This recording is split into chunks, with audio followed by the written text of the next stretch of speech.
Hello, beautiful mamas. As a working mom, sometimes I can really feel scattered, unorganized, or simply just rushing from one thing to another and all over the place. Finding time for myself and finding my sanity can almost feel like an impossible dream. Can you relate? Well, this is why I have created my free Mama's Guide to Creating Balance and Harmony as my gift to you. This guide contains my top 10 tips to creating balance and harmony in your life, as well as 3 beautiful trackers to help you get onto your journey in a fun and simple way.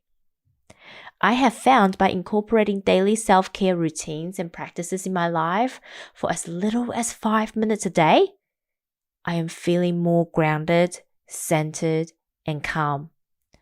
By me tapping into my best version through these practices, I am also a better mom, a better partner, and a better colleague. Well, really, just a better human being in all the ways. So, if this sounds like something that you would like to explore, click on the link in the show notes below and download your free guide today. We were all born with the innate power of knowing and wisdom within us. The challenge for many of us is that we were taught to seek answers externally instead of searching from within. And this is the reason why so many of us find ourselves going around in circles, searching for new ways, but could never find the way. The womanly way. It's not the way. It's not my way. But it is a pathway to support all of us returning back to self, reconnect with our inner wisdom through loving ourselves, knowing ourselves, and reconnecting with ourselves. Tell me and be honest. Tell me should I've known. So we can start to find our own way as modern day women. Are you interested? Well, sit back, relax, and welcome to this amazing journey.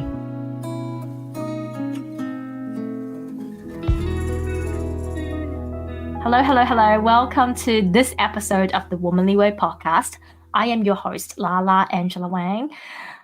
Wow. So the content of today's episode was actually inspired by me being a bit stuck last week with the content for my podcast.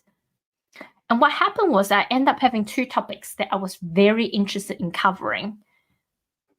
And this was one of them, right? Because this was the method that helped me come up with topics last week. But before we start jumping into the topic, obviously today we're going to talk about the art of responding and receiving and how I use my human design profile and type to help me respond, and what does the art of responding actually means, and help me receive information and how I use that to inspire my content. And so I pulled 2 cards out of 2 decks because I couldn't decide to, I guess, help me explain the content even more. I delve in deeper. So the first card I pulled is out of the Tarot of the Sorceress, a Witch's Wheel of the Year, which I really, really love. I'm actually really loving this. It's a little bit different to the traditional tarot, so I'm having to study it a little bit more, and I'm not quite confident in doing what I used to do with a traditional tarot card, which is a monthly reading for my clients just yet, but I'm actually loving the energy of this deck. And the card that I pulled is the King of Air in reverse. And if you want to see the cards, if you're listening to the podcast, just go onto my Instagram and you will see the associated cards with today's podcast posted there. So the King of Air, I'm just going to look for the explanation. Okay, the King of Air in reverse. Pitiless, cutting, evil tongue. The King of Air is the symbol of wisdom, the absolute and insightful mind. He is able to rise to the highest height, but can also lose himself in the depth of his thinking, thus dragging you into the darkness corners of your thoughts. Those that aim to hurt others through ill-intentioned words and reasoning. So when it's upright, it's intelligence, brightness of mind, and decision-making, right? The way that I read it in this context is that we really have to remove our intellect and really just remove all ego and become an observer of life and just be mindful of what we say, right? We have to think about what we say, but also if we let go of our ego, and quite often I will say ego step aside, that helps me to be more open. And it is only when we are open, we receive more information. And when we receive more information, we get more aha moment. And then I pulled out this, which is quite interesting. So this is out of the Shamanic Medicine book, series of oracles, which I absolutely love. Sometimes I don't always use it because it's quite blunt. These cards are very blunt and always tells me the truth, right? Yes, some days I do like to move away from the truth because I just don't want to know the truth. And the card that I pulled out is called Bones for Casting Divination. It's actually one of my favorite cards. Okay, so you are being thrown a bone here. Ritual casting of crystals, beans, sticks, or bones, and the interpretation of omens have always been used by shamans to assist with changes and challenges. It is time to open your eyes to the world around you. Stop relying on modern technology to answer life's questions. The world of spirit asks you to train your awareness to the natural messages that are staring you in the face. So if you want to see the whole explanation, and there's a couple of interesting things in there as well, I will post that on the Instagram for you later. But essentially this is what it's saying is it confirmed the previous card, right? The art of responding and receiving is not relying on modern technology. It's not necessarily relying on your brain. It's actually relying on our connection with the divine, our connection with ourselves. And a lot of times it's trusting your intuition and tapping into your inner knowledge and having that trust. And so going, oh, no, that's not it, right? So this is a perfect segue to how I now, I guess, receive messages, but also mainly around inspiration. Human design-wise, depending on which system you use. So if you look at tropical astrology, I am a pure generator. And if you look at sidereal, which is 13 sign, including a fucus, I am a manifesting generator. Now, also, I'm an emotional authority. Under 13 sign, I'm a sacral authority under 12 sign. And some people be like, why do you read two different astrology and, so which means I have two different human design types? To me, it's actually quite straightforward. So the 12 sign to me reflects what a lot of us, not what we're born with, but what we're born into, because it's so ingrained in our society, right? And the 13 sign to me is what I am really here to do and learn and embody.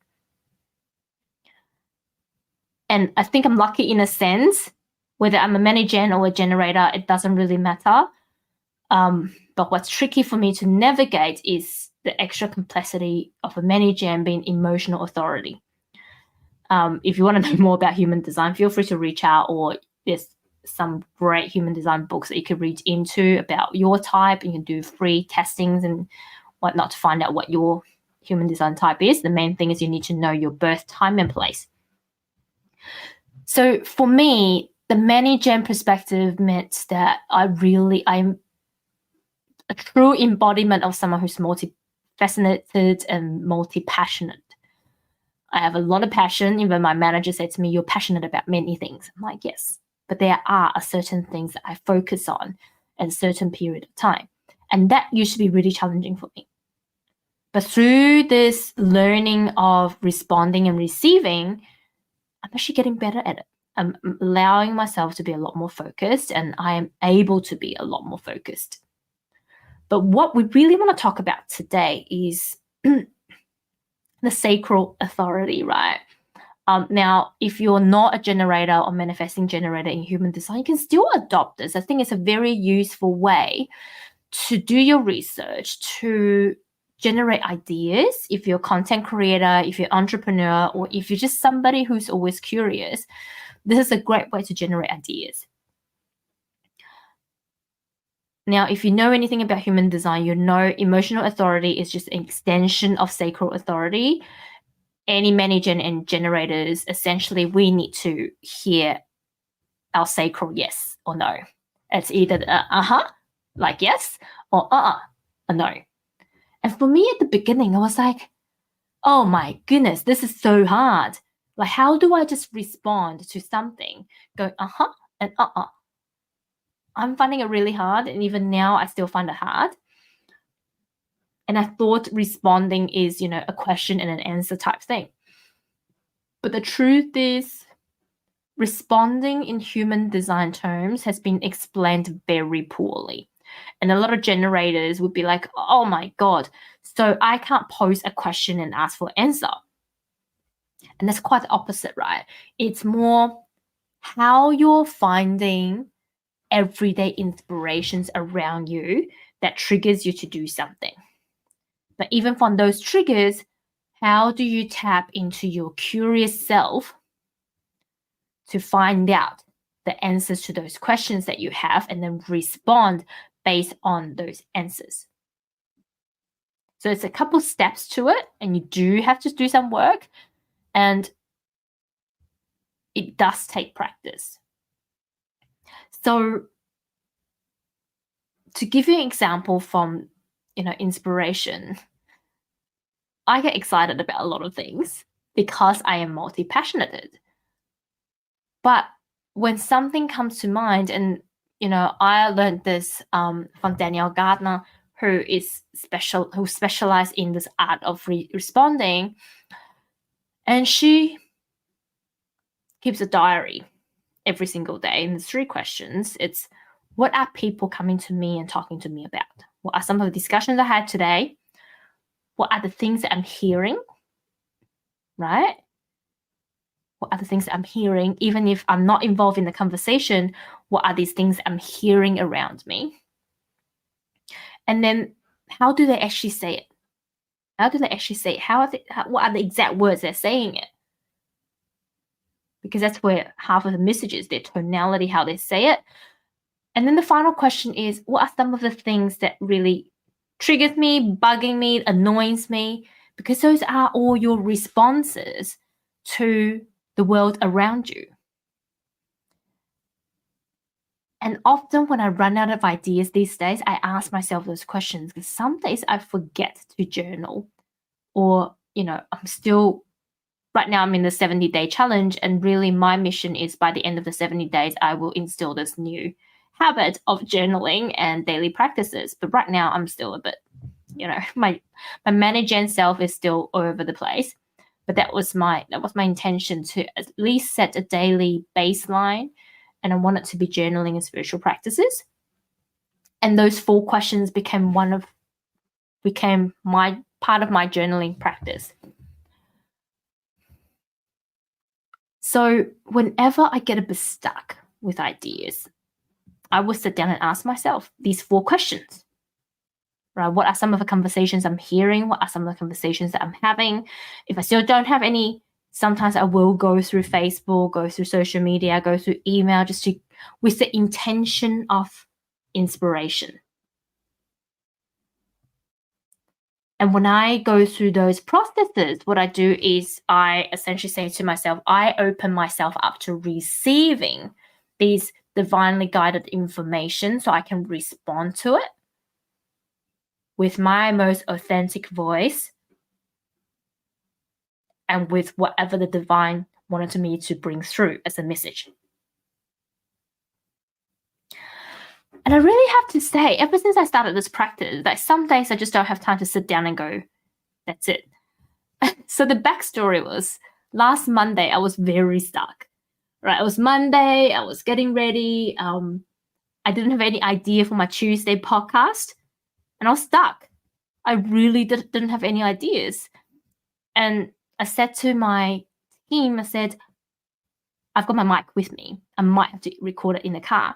And as I was driving because I was on site that day, so there's no way that I could be recording it at home in a quiet place, all of those things.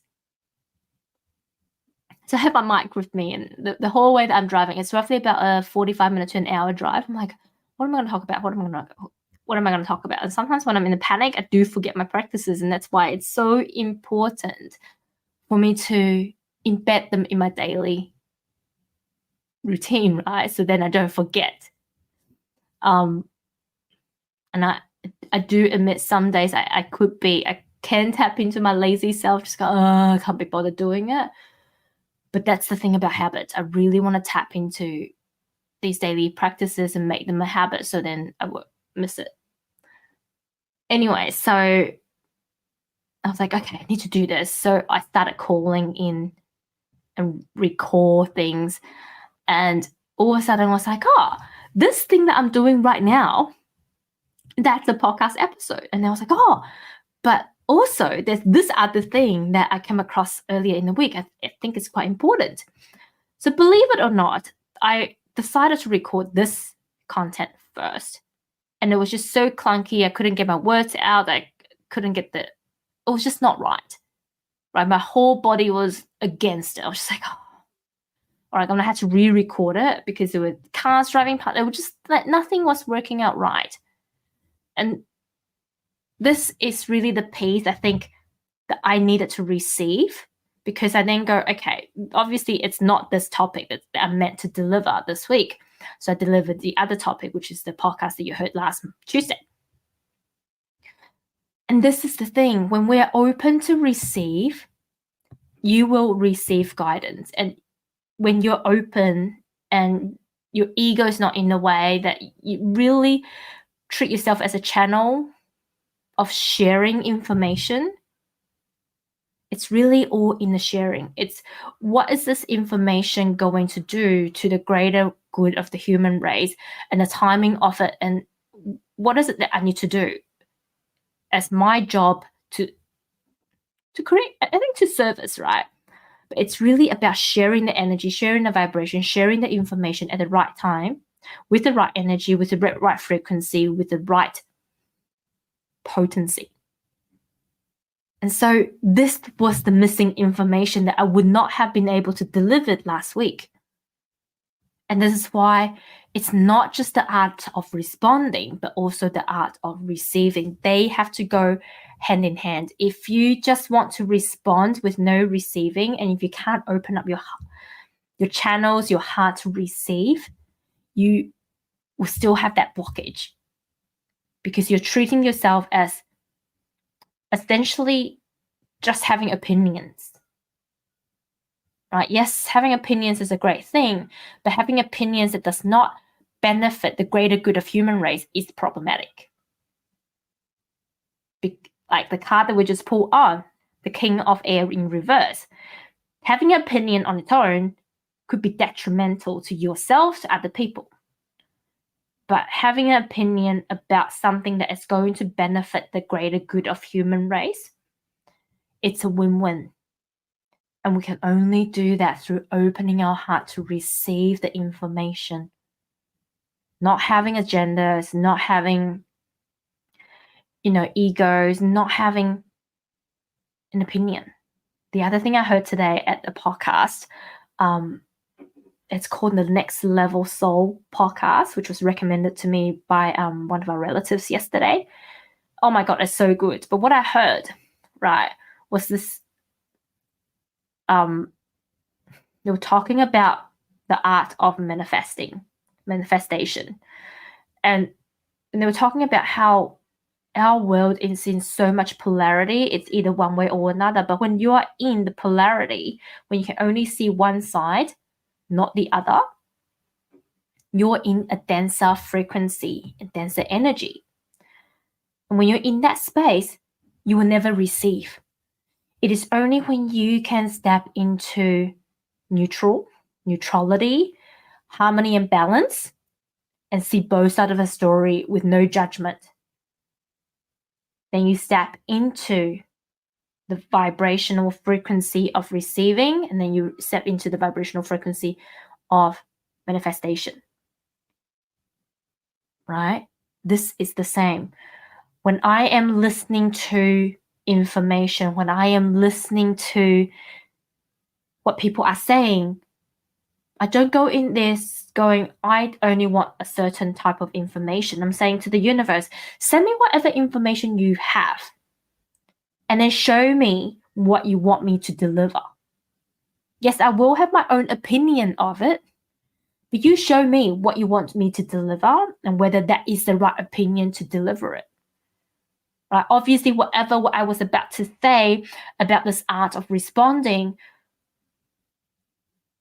wasn't quite right. There's some tweaking still needed, and I needed this week to retweak it, to elevate it. I needed all these additional informations that came through to me today, that came through to me last couple of days, in order to make this content one more valuable, two more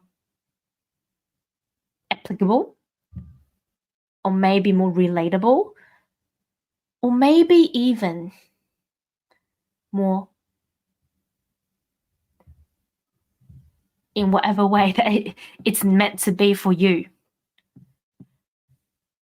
Right? And well, is it hard? It was hard for me at the beginning because, quite frankly, I think I had a hidden agenda. When I first started practicing spirituality, I just wanted to do it selfishly for me. And I thought that I was better than anyone else when I first started this journey. And that's why quite often I was like, I couldn't receive the messages. It's only in the past year or so, I'm going to say, that I started to realize I'm not in it for me anymore. I've gone beyond the point of doing these things for me. My business is not for me. It's for me, as Melanie and Leah would say, for me, for you, for humanity, for us. Right? But I am receiving these messages because I want to be able to share them. I don't want to just use them for my own good. And the more I can tap into this heart opening, the more that I can tap into stepping aside and keep my ego aside and coming into my channeling with no agenda. It's not for the money. It's not for my ego. It's not for fame. It's not for being successful. I'm purely here to share the energy, to share the frequency, share the information with whoever need it right here, right now. The messages become so much more powerful and uninterrupted. When I say uninterrupted, I mean they just keep coming. And there's no confusion either. There's no overwhelm. They will come at the right time. And it's like I turn on the microphone, everything just locked in place. All of the information that I have received over the past week just literally locked in place, and the channel becomes clean and clear.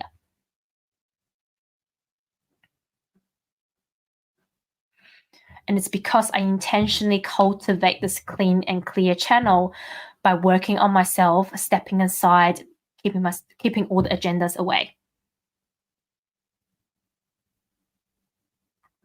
and really, really listen, right? One of the questions is, what have I heard?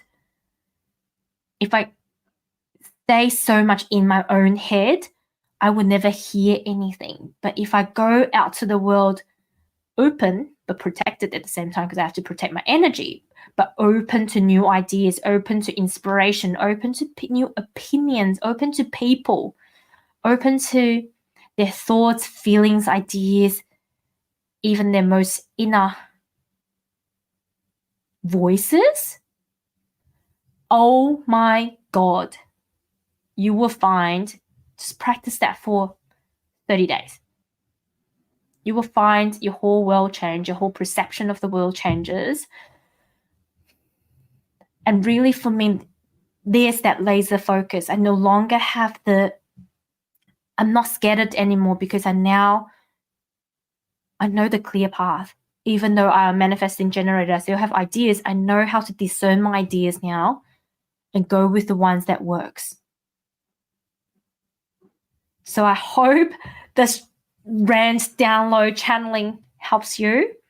Like I said, if you want to know more information about human design, there's plenty of information online. You can easily get a free human design chart done as well, or you can reach out to me if you want to know more.